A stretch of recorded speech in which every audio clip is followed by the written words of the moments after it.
To his art collector friend Georges Daniel de Montfort, February 1898. No sooner had the mail arrived, having received nothing from Chaudet, and with my health all of a sudden almost restored, that is, deprived of the chance of dying naturally, I wanted to kill myself.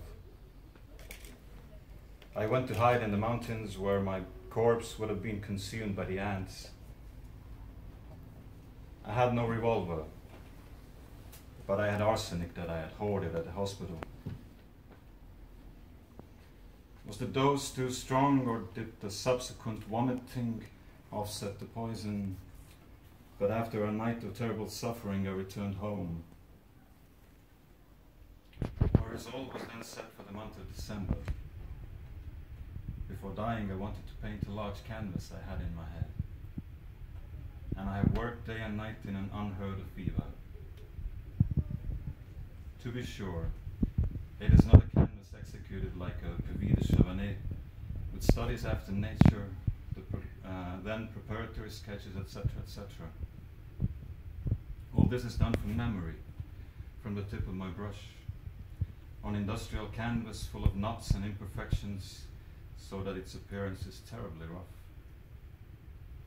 And I cannot imagine what the students of the Beaux-Arts would do if told, the painting you are to do will represent, where do we come from? What are we? Where are we going? But such is the work I have just finished, and I think it is good.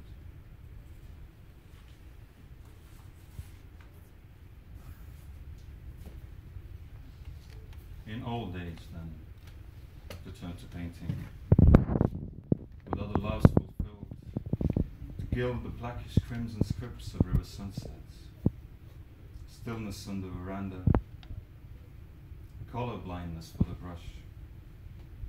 There is finally that next, first touch, the unclaimed kindness of a companion, past wisdom and skill, or realization, a feather of darkness, winter's own harvest.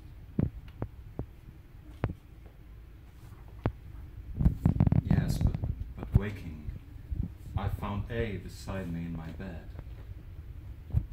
Breathing deeply, she lay there, while soft light poured in through the lattice-work wall, and her dark body looked divine, swathed in it. I quickly grabbed my brushes and set a border, fixed up a canvas, and almost managed to sketch before she opened her eyes. "Where are you from?"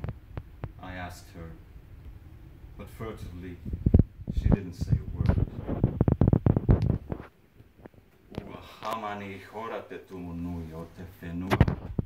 She exclaimed at last. Of course, it made absolutely no sense. "What does it all mean?" he asks. She sputtered at me.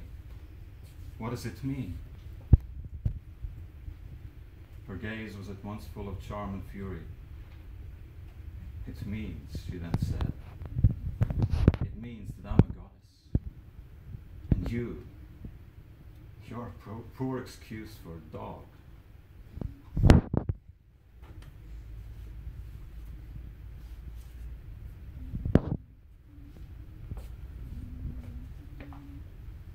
So I started off actually from an excerpt from Paul Gauguin's letter. Not my own poem, but I thought it is also an option to find a poem going back to something written by someone else for other purpose. But I will finish with a little series of two-line poems, The Sea, 6 watercolors. 1. The rising water hides it all. The wind just bustles at random, and everything is grey. 2. Scrubbed grey and sprinkled grey, washed out grey, grey, grey, and grey. 3. The sun is now out of water. Something shimmers in the breaker's shade. 4. Sometimes I think that everything is water, painted in water. 5. For there is a place where everything will meet. It is not a graveyard. It is the sea. Thank you, Stephen. Thank you, everybody.